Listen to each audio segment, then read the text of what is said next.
So now we're going to continue in how to debate the so-called Salafiyah.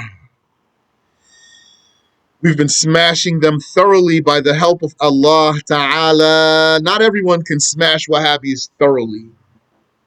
Some people can give Wahhabis maybe a little bit of a run. You can't smash them thoroughly. We're going to continue smashing them thoroughly. In fact, look at the title here. 3 easy ways to smash a Wahhabi. It's like smashing a roach. May Allah have mercy upon you. Ameen. Throughout the book, several strategies and arguments were presented for defense and offense. Defense means they're coming at you and you need to answer them. Offense means you're coming at them. And when we come at them, we come very strong. They're intimidated. Now, here are 3 cases, although already mentioned throughout the book in one way or another, that if used properly, one should be able to use any one of them to silence a Wahhabi swiftly and easily. Yani, we're going to dispatch them quickly. And throughout all of this, one of the most important things you have to do in order for these to work is to insist on your yes or no answer. Don't let him go off on a tangent so he can change the subject on you and pull you out of your questioning and bring you somewhere else. Open a new door on you, make you start a new conversation with him altogether, and now khalas. That's their expertise. So the first way is to make the Wahhabi make ta'wil, the ta'wil that he so vehemently denies. The first is that we ask the Wahhabi what he says about the likes of this verse. وَهُوَ مَعَكُمْ أَيْنَمَا كُنْتُمْ. It apparently means, yani, it would literally translate as, he is with you wherever you are. He will either take it literally or not. Those are your 2 options. So you're not going to let him, there's no way, get somewhere else out of here. If he takes it literally, he contradicted their creed of confirming the direction of highness for Allah. That's why you want this one. He's with you because you're not over the throne. They're denying ta'wil, so you're going to choose a verse that would mean that he's not over the throne if you take it literally. So if he takes it literally, he contradicted their creed of confirming the direction of highness for Allah. If he says that it means that Allah knows about everything everywhere, then just as he saw it fit to interpret the verse in a way different from the apparent meaning to escape contradiction, we also make ta'wil for every verse and hadith that apparently implies that Allah is in a direction, any direction, because that is necessary for escaping contradiction. However, the difference between us and them is that we escape all contradictions while they are stuck with contradicting the verse, لَيْسَ كَمِثْلِهِ شَيْءٍ. Nothing resembles him in any way. Yani. So the Wahhabi is going to make ta'wil for this ayah. وَهُوَ مَعَكُمْ أَيْنَمَا كُنْتُمْ. And he says, this means he knows everything. Why he's saying that? Because he doesn't want to contradict his belief that Allah is over the throne. But he's still stuck contradicting لَيْسَ كَمِثْلِهِ شَيْءٍ. Nothing is like him in any way. Because he's saying Allah is in a direction over the throne. And he's contradicting himself for making ta'wil for one verse, yet saying that ta'wil is atheism and blasphemy. It may be said to him, what made it permissible for you to make ta'wil and made it forbidden for us? And I'm going to see what's his answer. I'm not sure what he might say there, but no matter what he says, he won't be able to get away with it. It may also be said to him, based on what rule did you make ta'wil for one verse and leave it for another? Why you made ta'wil for this ayah about the ma'iyah being with, and you didn't make ta'wil for the ayah of istiwa? How did you choose this one over that one? Why not both of them or neither of them? Based on what rule did you make ta'wil for one verse and leave it for another? What's he going to say here? Also, I'm not sure what he'll say here. I would ask him. I'm not sure what he's going to say, but no matter what he says, he can't get away with it. We won't let him get away with it. He won't be able to. It's not going to be a strong answer. Sometimes when you debate with someone, you might ask him a question, and you're not going to ask him a question that is designed to make him say kufr. We're not talking about those questions. The question you're going to ask your opponent is to make him say the truth, or to silence him, or to show the truth. Sometimes you can anticipate your opponent's answer, and sometimes you can't.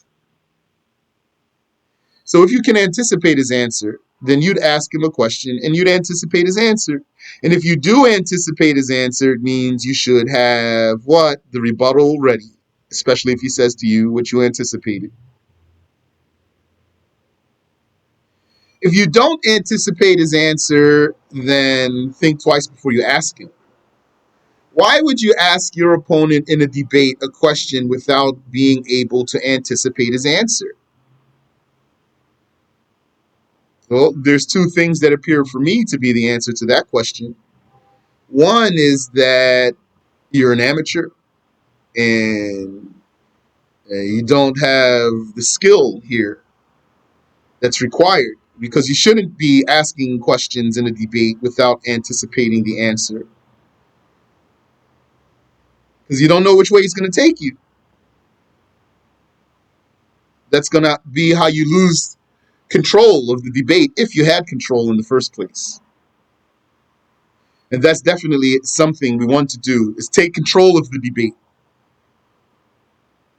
We want it to go our way, not his way. We're going to be directing it, not that we're going to be following his whim. Sometimes you need to take that, though. He looks like he has control of this debate. It's going his way.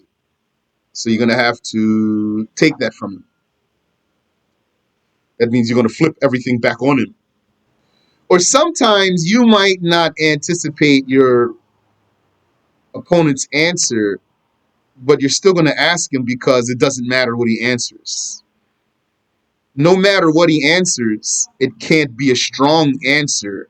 You'll be able to handle that answer, whatever it might be. How would you know? That's going to be because you are very aware of the topic. You know the proofs, you know the issues, and maybe also you have idea of your opponents. So you'd ask him a question really having no idea what he's going to answer, and that's probably also because it's something crazy, something that can't even have a sensible answer. So you ask him not knowing what he's going to say, and then you're going to see what he says, and then you're going to handle it. So this deed of the Wahhabiyya is called in Arabic tahakkum. It means being arbitrary, picking and choosing. That means he has no evidence. In other words, it is saying something without evidence. No proof. One way over the other has no evidence. Do not let him move to another subject until he answers the question or submits to Ahlul Sunnah. He's going to try to get out of your question. Your typical Wahhabi is not going to want to say, "Oh, I see. You're right. I've been wrong all this time." Rather, what he's going to do, he's going to try to get out of your question, especially if he's too arrogant to shut up. If he can't get out of your question, then he's going to shut up, though he doesn't want to. He's going to shut up just because he can't find the words, not because he wanted to. The second easy way to smash a Wahhabi roach is to immediately refer to the hadith of Imran ibn Husayn. كان الله ولم يكن شيء غيره. Allah existed and there was nothing other than him. Allah existed and there wasn't anything else. From the great strength of this hadith, its clarity. What do we mean the strength of this hadith? The clarity. You may refer to it before you mention any verse from the Quran. Even before you bring laysa kamithlihi shay, Nothing is like him in any way. This is easier to debate with than that against a Wahhabi. Because the Wahhabi quotes the ayah, لَيْسَ كَمِثْلِهِ شَيْءٍ, but he doesn't quote this hadith. This hadith, a Wahhabi has nothing to do with it. This hadith is a very mighty weapon against them.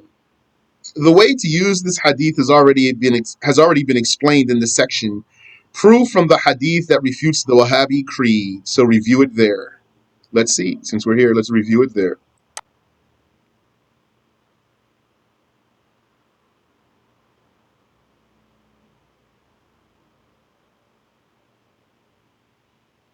Here. Proof from the hadith that refutes the Wahhabi creed. So here's question 42. How do you use this hadith?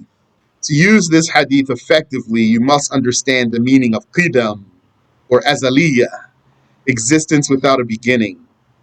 We ask him, but without the intention to make him say blasphemy, is a place something other than Allah? He can give three possible responses. He will most likely ignore your question entirely, and instead of answering, he would ask you a different question or change the subject, or claim that you are changing the subject. And maybe he'll even throw an insult in there. If he does any of those, then do not answer him, and do not follow him into another subject. But staying on point and not being distracted may require practice and concentration in any debate, especially with Wahhabi. Those Wahhabis are very slick. Stick to the hadith and do not let him get away, even if you have to repeat the question again and again. If he claims that you're changing the subject, then you will have to slightly digress just to prove that your question is relevant. You're not changing the subject. Then immediately get back to your original focus. So is the place Allah or something else? And repeat yourself even if he gets mad that you're repeating the question. Is a place something other than Allah? The answer is yes, of course. The place is something other than Allah. If he refuses to answer, it is because he understands, but he is stubborn. His heart is sick. He does not want to be cornered. He doesn't want guidance. The dishonest person cares about winning a debate, not about conforming to the truth. So that's a reminder for all of us. We're wrong, and we're wrong. If someone corrects us and we're wrong, then we'll say, okay, you're right. I was wrong. That's safer for us. It's better. Subhanallah. Allah knows who wants the truth and who does not want the truth.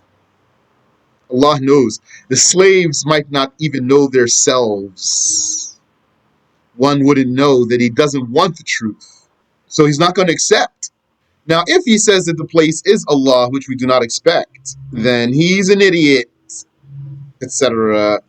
He committed pure, explicit, and blatant blasphemy. But most likely he won't say this answer. If he says the place is Allah, he won't. Most likely he won't. And if he says that the place is something other than Allah, like he says, okay, I'll play along with you, as if he thinks it's a trick question or something. Or he's not really genuine. He says, okay, I'll play along with you. Yeah, meaning, I'm never going to stop arguing with you. I don't care, but I'm going to go ahead and play along with you. Let's see. Let's see how I can wiggle out of your question, because I'll never stop. So then say, the Prophet ﷺ said that Allah existed and there was nothing other than him. And you just now agreed that the place is something other than him. So this hadith then proves clearly that Allah existed without a place. So if he says, well, that was then and this is now, then that means he believes Allah has created. Because then and now are irrelevant to Allah. He doesn't change. So for him to say, well, that was Allah then, but now, no, it's not Allah now. That's what that would mean. When he says that was then and this is now, he's saying that was Allah then, but that's not Allah now. So it means he believes Allah is a creation, that he changed. And now you need to explain to him what it means to exist without a beginning, and that whatever has no beginning does not change. Now going back to where we were. So the way to use this hadith has already been explained in the section Proof from the Hadith that refutes the Wahhabi creed. So review it there, which is what we just did. If the Wahhabi says that he does not know the Hadith, so that's his defense against this Hadith, then his ignorance does not change the fact that the Hadith exists. And do not let him move to another point.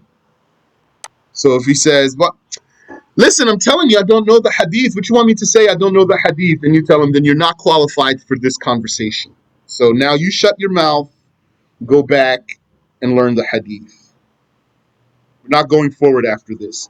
This is an authentic Hadith that you happen to not know. So that's your problem.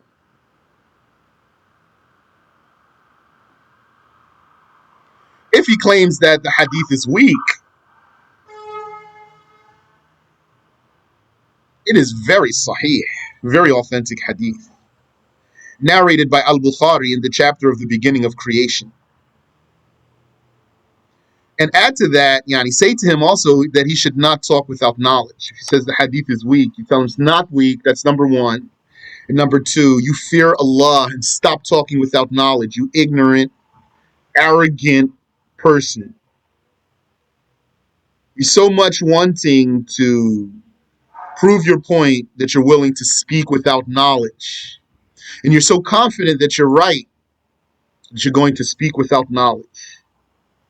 The hadith is very authentic. Out of desperation, he may claim that this hadith does not prove that Allah exists without a place or direction. Meaning he'd say, this hadith doesn't mean Allah exists without a place. If so, then you tell him it's not permissible to shut off his mind on purpose. You tell him, what's wrong with you? The hadith is clear as daybreak in negating the existence of anything with Allah eternally. Anything. And that includes places and directions. And the third way is to ask this Wahhabi, must the Muslim creed be built upon something definitive or supposed? Do we build our belief? Do we base our beliefs on something definitive or something supposed only? Now, this question, by the way, this third one, out of the three easy ways, this third one might be over the heads of some Wahhabis, possibly. Once you start talking about what's speculative and what's definitive, it might be over the heads of some of them. So if you're dealing with a big dummy, then you might not want to use this one. But if you're dealing with someone who seems to have a bit of sense, then you could ask him, is the Muslim creed based on something definitive or something supposed?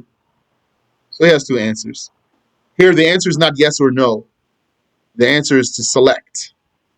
So if he says speculative, supposed, and he most likely will not say that, then his ignorance and stupidity will be obvious because it's a very bad answer. He's saying, no, we base our beliefs on things that we guess. We base our beliefs on things that are not sure. That's what the meaning would be. So he'd only have to be a moron to choose that one. So then if he has a bit of sense, then his only answer is to say definitive, not merely supposed. And then we agree, yes, that's true. Our beliefs should be based on what's definitive. But then we ask, how many meanings can istiwa have? So if he says only one, then either he's a ruthless liar or a pathetic ignoramus. Could be either one. And good chance you're dealing with a ruthless liar. Shameless liar. Desperate. A desperate liar. He just wants to not be proven wrong. Even if it means he's going to lie, he wants to not be proven wrong. Although this is religion we're talking about here, although we're all supposed to be faithful Muslims on the truth, he's going to lie to you. If he says it has many possible meanings or anything that means that, it has several meanings. Let's even adjust our question here because he's going to stall. Because if we ask him, how many meanings can istiwa have, then he's going to stall, even though that's not going to help him. He's going to say, well, do you mean linguistically or do you mean in context of the ayah? Linguistically. So if he says many possible meanings, then we say to him, then when you choose rising above out of all of its possible meanings, that's a speculation on your part. That's what you suppose it to be. You don't have definitive evidence for that because it could mean other things in the language. He might say, but not in the ayah. Tell him, yeah, in the ayah, yani, just by virtue of the language. On the strength of the language, you could direct the ayah in different ways. And there's nothing in the ayah that has to mean rose over. Ar-Rahmanu ala al-arsh istawa. There's nothing there that has to mean rose over in particular among all its meanings. Now, you know, a Wahhabi might say, yeah, no, there is, because it says ala. Ala al-arsh istawa. Ala. Istawa ala. So it has to mean rose over. And we discussed that before. So you tell them, no, doesn't still have to mean that. Salaf, what did they say? Let's pull it up real quick here. When we talked about istiwa, we saw that here. Question 76. What if they say that whenever the verb ala comes with the particle ala, such as Mujahid's previous statement, it emphatically means physically rose over domination or supremacy? They're saying, it says, istawa ala. And then he might say, for example, don't you know how Mujahid said, istawa ala means ala ala? So it means, must mean in particular, rose over. And we gave evidence that that's another lie. That's refuted by the 91st verse of Surah Al-Mu'minun. وَمَا كَانَ مَعَهُ مِنْ إِلَهٍ. There was never a God with him. إِذَا لَذَهَبَ كُلُّ إِلَهٍ بِمَا خَلَقَ وَلَعَلَى بَعْضُهُمْ عَلَى بَعْضٍ. Had there been, then every God would have taken what it created, and some of them would have ala, dominated over others. So there's nothing in istawa ala that necessitates meaning rose over. Remember, we covered this. Al-Akhfash from the Salaf, he said, على العرش استوى يقول على ومعنى على قدر. Istawa ala, over the arsh. He is saying that ala dominated. Istawa means ala dominated. And the meaning of ala dominated is the ascription of power. So istawa ala doesn't have to mean rose over, and this is a scholar from the Salaf, Al-Akhfash, and he's a scholar of the language. And there are many more references, but now we just want to see easy ways to smash the Wahhabi. So again, back to where we were here. So if he says that istawa has many possible meanings, which is true, then for him to choose rising above, or rising over, ascending over, etc., out of all the possible meanings is a speculation on his part. The secret of this point is that speculation comes into play when there is more than one possibility. When you have more than one possibility, then you want to get one of those out of several. Then if they're all possible, then you have nothing more than a speculation in the one you choose.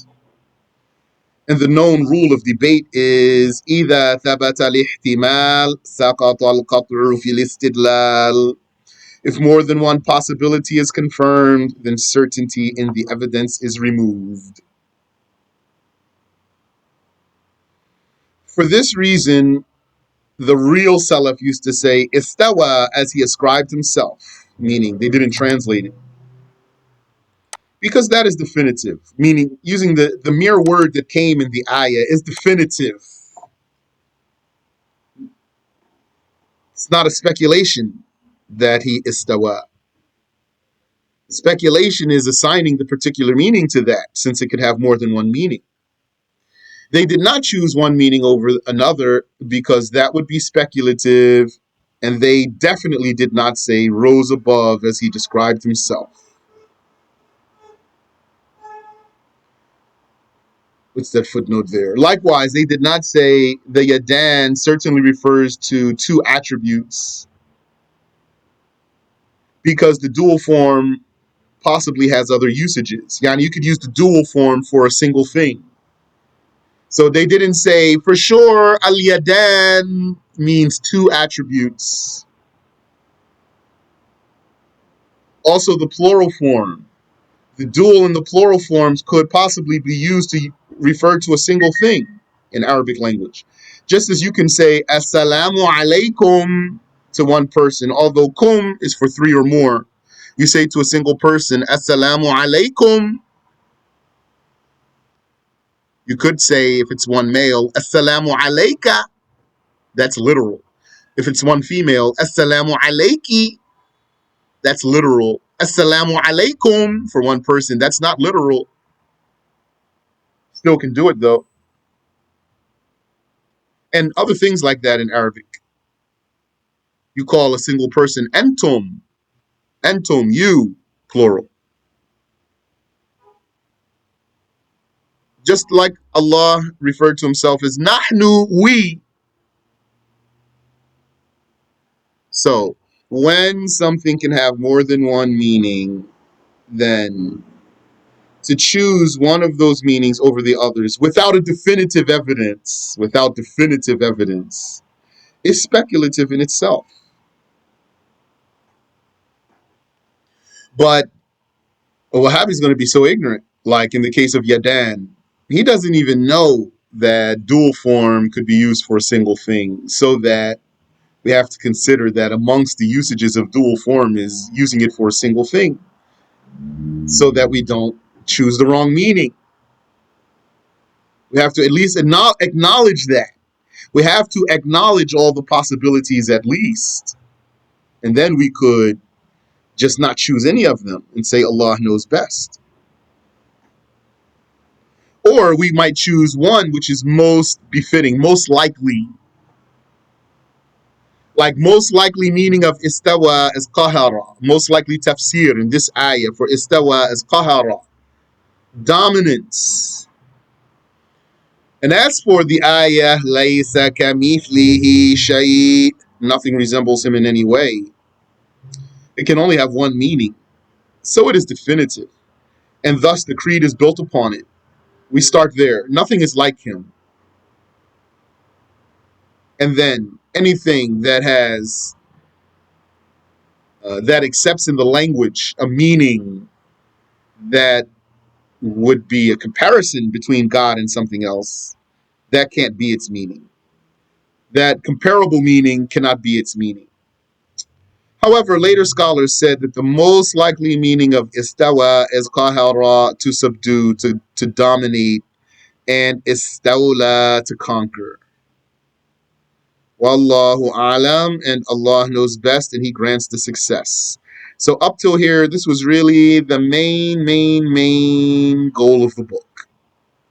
Like if we wanted to, we can stop the book here. But there's more things to talk about for the Wahhabis. So since we're here, we might as well get it in. And then we're going to continue with an appendix. But we'll stop here. And we'll start the appendix, inshallah, if Allah gives us life and means. We'll start it next week. Do you have any question I can answer for you?